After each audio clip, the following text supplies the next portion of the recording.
नमस्कार मेरे प्यारे बच्चों, एक बार फिर से स्वागत है आपका अपने Hindi YouTube channel simple learn में। मैं रजत आपका बहुत बहुत स्वागत करता हूं। तो कैसे हैं आप? उम्मीद है आप बहुत अच्छे होंगे और अपनी पढ़ाई को जो है कंटिन्यू बहुत अच्छी तरीके से किए होंगे। तो आज एक और नया वीडियो आपके लिए मैं लेके आया हूं।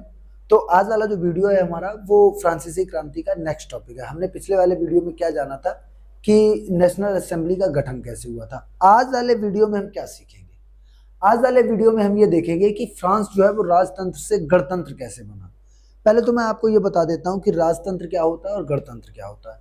देखो, राजतंत्र आप ऐसी व्यवस्था को कह सकते हो जहां पे जो देश का सबसे बड़ा पद होता है, देश का जो सबसे बड़ा पद होता है, वहां उस पद के लिए अगर आम आदमी या आम जनता वोटिंग करके उसको चुनती है, तो उस तरीके की व्यवस्था को, उस तरह की व्यवस्था को हम क्या बोल सकते हैं? राजतंत्र बोल सकते, सॉरी, लोकतंत्र बोल सकते हैं या गणतंत्र बोल सकते हैं।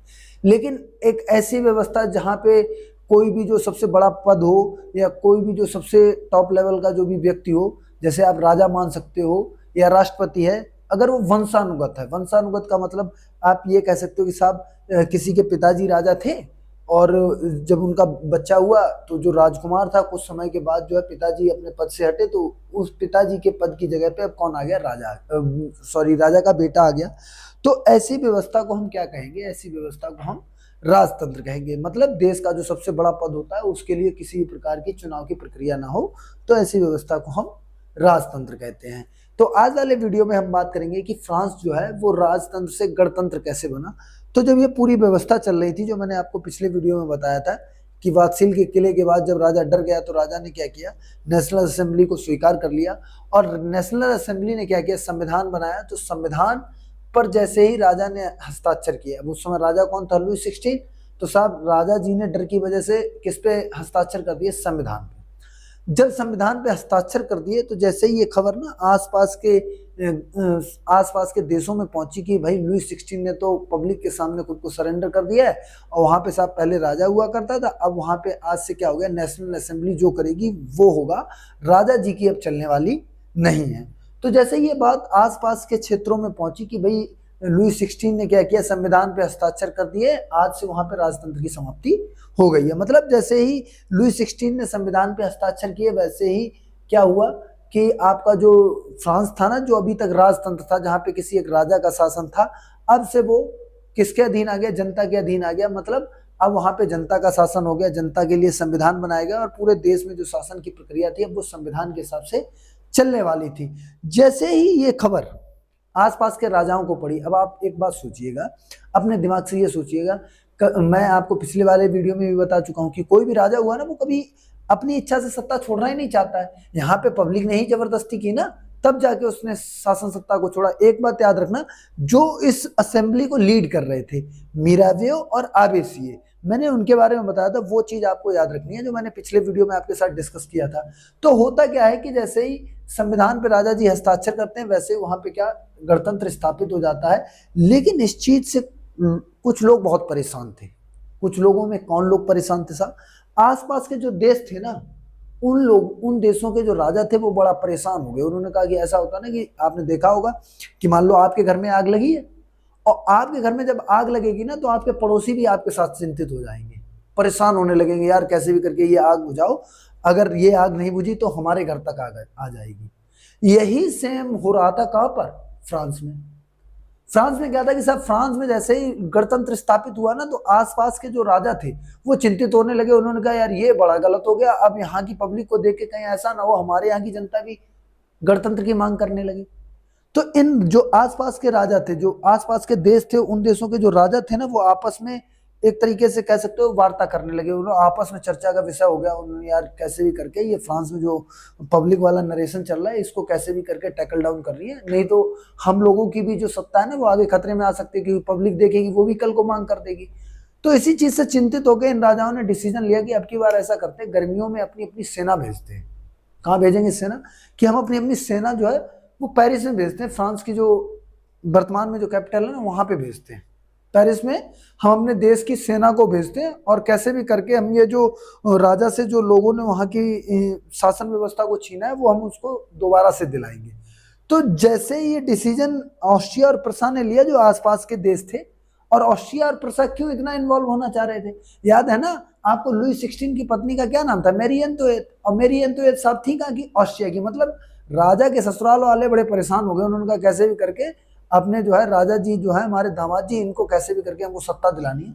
लेकिन जब तक ये डिसीजन लेते, प्रसा और ऑस्ट्रिया के जो राजा थे ना, जब तक ये डिसीजन लेते कि हमको वहां सेना को भेजना, उससे पहले जो नेशनल असेंबली थी ना फ्रांस की, उसको ये अंदेशा था कि अगर हम लुई 16 के साथ ऐसा करेंगे ना, तो ये आसपास के देश वाले शांत नहीं बैठने वाले, राजा ये कभी भी हम पे हमला कर सकते हैं। तो उनके हमला करने से पहले, किसके?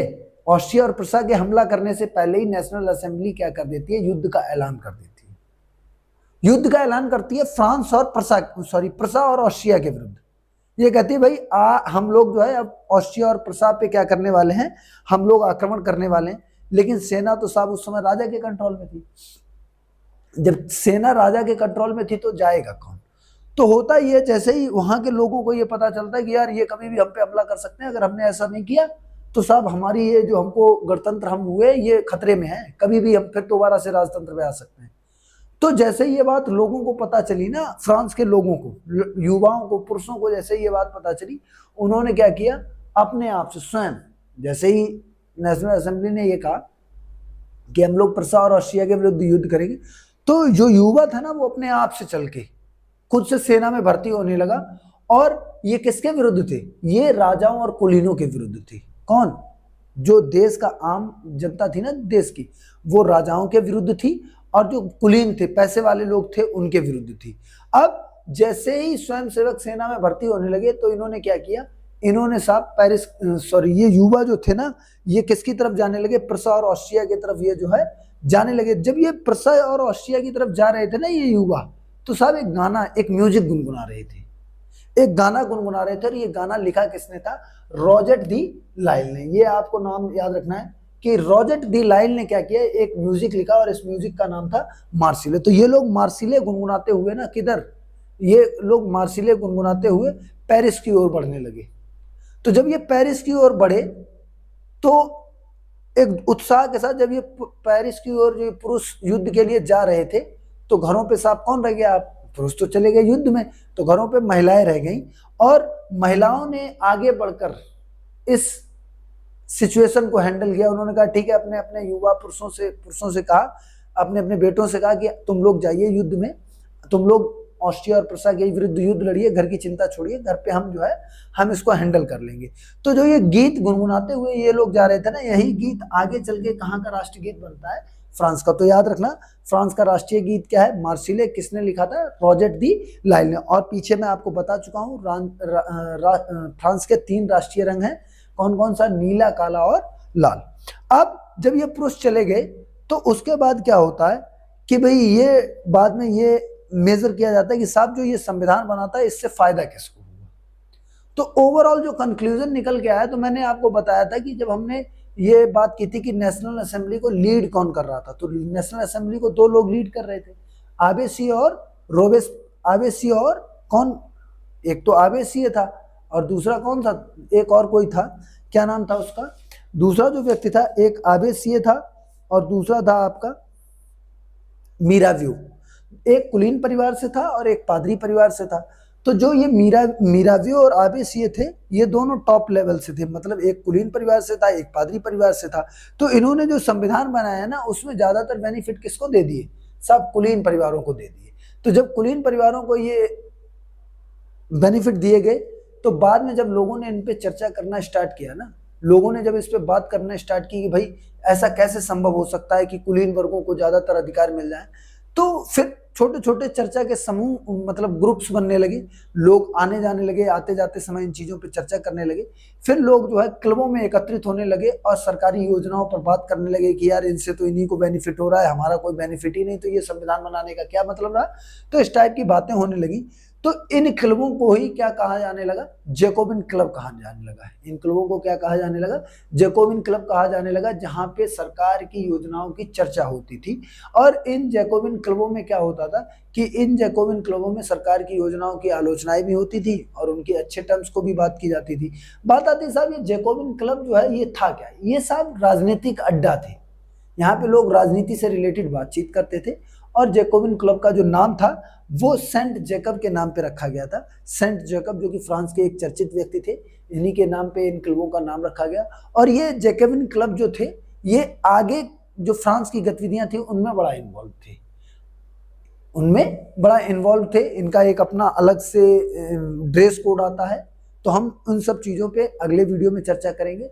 वीडियो अगर यहाँ तक आपको अच्छा लगा हो तो वीडियो को लाइक करिएगा और अपने ग्रुप में जरूर शेयर करिएगा, अपने दोस्तों के साथ जरूर चर्चा कीजिएगा और उनको हमारा लिंक जरूर सेंड करिएगा, उनके साथ बात करिएगा, उनको बताइएगा।